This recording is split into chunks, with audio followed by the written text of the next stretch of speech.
The Stephen Akintayo Foundation, a subsidiary of GTEX Holdings, is set to hold a business growth conference come the 12th and the 13th of April in Lagos and Abuja in Nigeria. Now, we'll be joined this morning by the founder of this foundation, and he'll be talking to us about what necessitated this conference, who the target audience is, and what to expect. Join us as we welcome Dr. Stephen Akintayo. Good morning. It's good to have you. Olive, good morning. How you doing?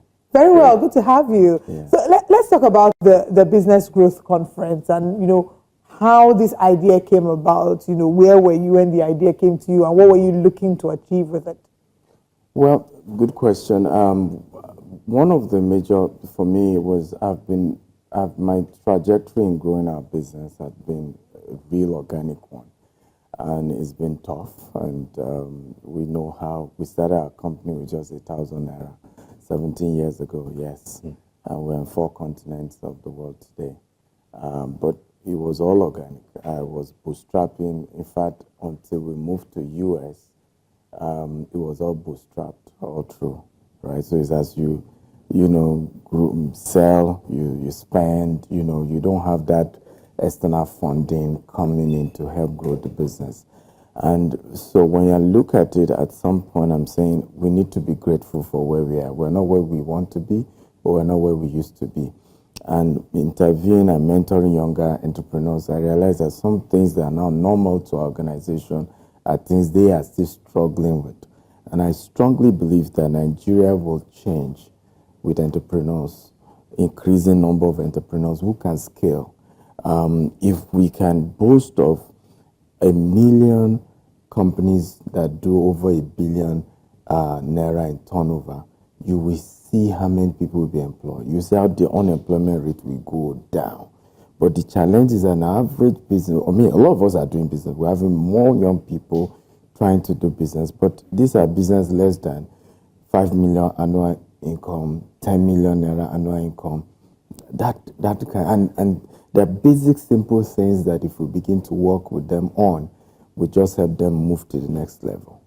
Now, Dr. Akintayo, who are those you're targeting for this conference? The participants you're expecting, and are they tailored towards a specific industry?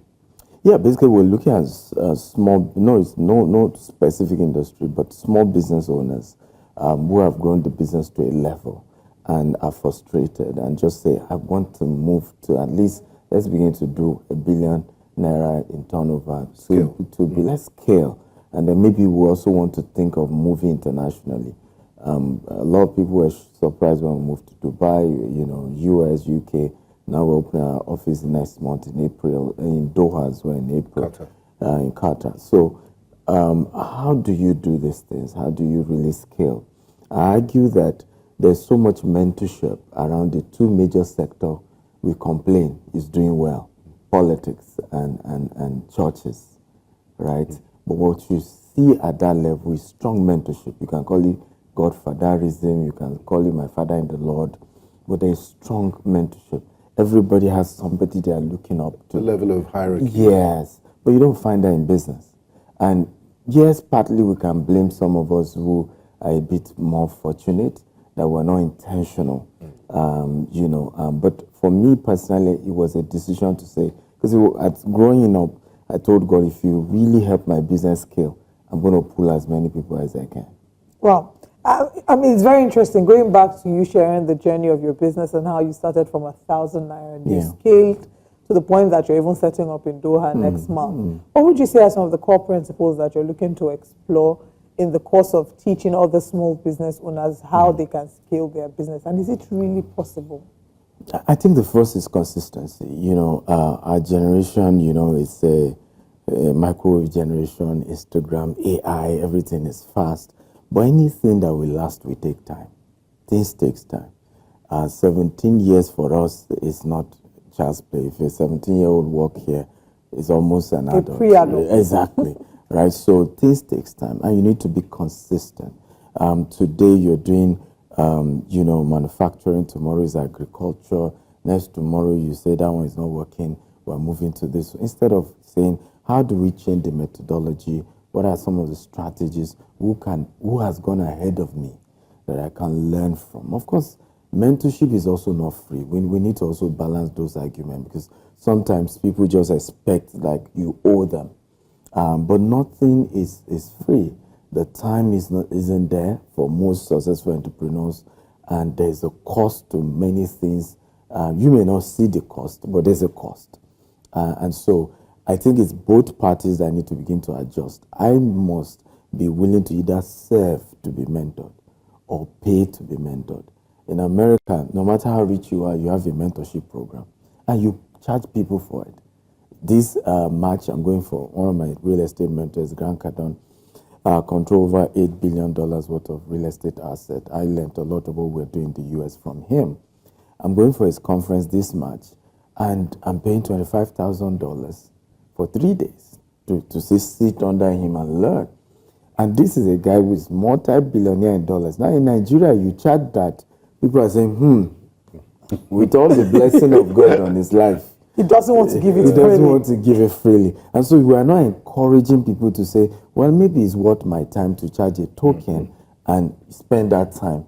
Now they're saying, no, I'd rather put in my business, because I know 1 hour in my business again, I can make millions of dollars. And some people would even argue that, what you get for free, sometimes you don't value. Exactly. If you pay attention. Right. Okay, I think the second part of my question was, is it really possible? And I asked that because in the current administration, there are people who would argue that businesses have struggled to find their bearing in the past 2 years. Absolutely. So is it really possible for someone to have the kind of story that you had, from 1,000 to multinational, having companies in different nations? Yeah, it is possible. Absolutely possible. I always say that we entrepreneurs, really, the DNA of a real ideal entrepreneur is that you eat challenges as breakfast. You have to figure a way out. If that is not really your forte, maybe you want to look for a job, right? Because the real concept of entrepreneurship is there is no light in Nigeria. You know what? I'm going to start a solar business. The real concept of entrepreneurship, there's no train in Nigeria. Can I partner with the government? Let's start private train. I mean, we see that in the UK. Not all the trains in the UK are owned by the UK government, right? And you can see even Aliko doing that, right, in the petroleum sector. There's a challenge in the petroleum sector. We'll take it on. Because the rules is that government have never been good at doing business, right?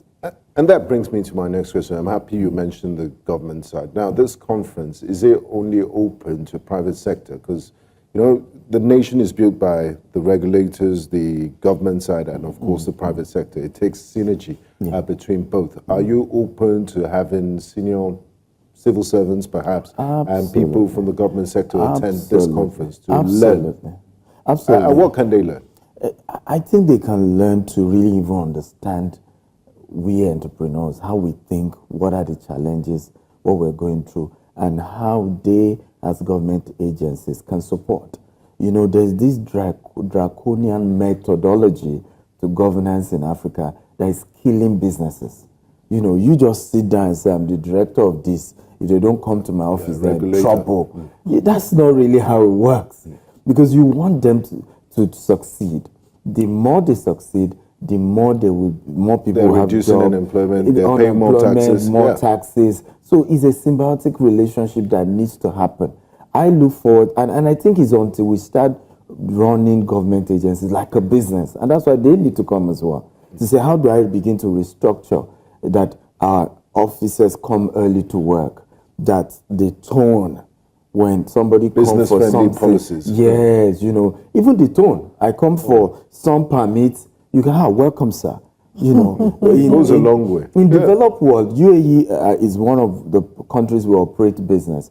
If I go to any government agency, they have a rating system, and I must rate them whether they did well or not. So if you misbehave and you don't treat me like I've come to a bank, I just rate you low, and the government check it and even reward the agency that has the highest level of rating. We would really need a lot of that here. Yes, we do. We really do. Absolutely. And so, but it begins with them also seeing what they're doing as a business and coming for business meetings and begin to really, really genuinely restructure. So you've mentioned a few things that I will consider some of the mistakes that some entrepreneurs make. Not prioritizing their business and seeing it as something that would involve them putting their best foot forward, Yeah. also not paying for mentorship. What are some of the other key mistakes that you say some entrepreneurs make? Oh, another mistake you mentioned earlier was, not being consistent, dabbling from one yes. idea to Yeah, another. What would yeah. you say are some of the other key mistakes that entrepreneurs make? I think it's also not understanding either the place of raising capital early. I also had that problem, right? I just kept bootstrapping and didn't even understand that I needed to raise money, right? I think this is the first time we're raising $200 million for our operations in the US. So that didn't come early. In developed world, you're starting a business, you're thinking how to raise money. But the other flip side, even if you bootstrap, is to really master the art of marketing. You see people say they're entrepreneurs and then they say, I'm shy. Yes, I know you are shy, but somebody has to do the talking. I mean, look at you here doing the talking for your business. If somebody has to, even if you're so shy, then get a marketing manager who has to be there, has to go out, has to talk to people. Social media is not a joke anymore. I have millions of followers on social media. And sometimes people say, why do you take social media serious? I said, that's the only way people like us could scale. If you're not from a rich home, you're growing your business organically, you have to leverage. And once you really leverage social media, you can immediately go global. Immediately, because there are people watching you and trying to connect with you from all over the world. And that's really for us how we were able to easily scale. Because every country we go to, we already have a customer there. One or two customers, bring them together. Okay, we're now in your country. Let's grow this thing. Right. Can you give us an insight into how this conference will be structured? Is it lecture style? What should participants expect? Beautiful. So day one is going to be physical. On the 12th, Saturday, Ladiko Ali Hall, Continental Hotel, physical, everybody's there. And then for the VIP, we have an evening dinner where we then do a mastermind. All the speakers are there. You're asking them questions. We're reviewing for those who will go for the VIP. The second day is virtual, and I'm bringing a lot of my international friends, Brian Tracy, Dan Locke, Les Brown, for the second day. And that's 13th in Abuja. While for Lagos is 19th, is physical at Eco Hotel. And then on 20th is virtual.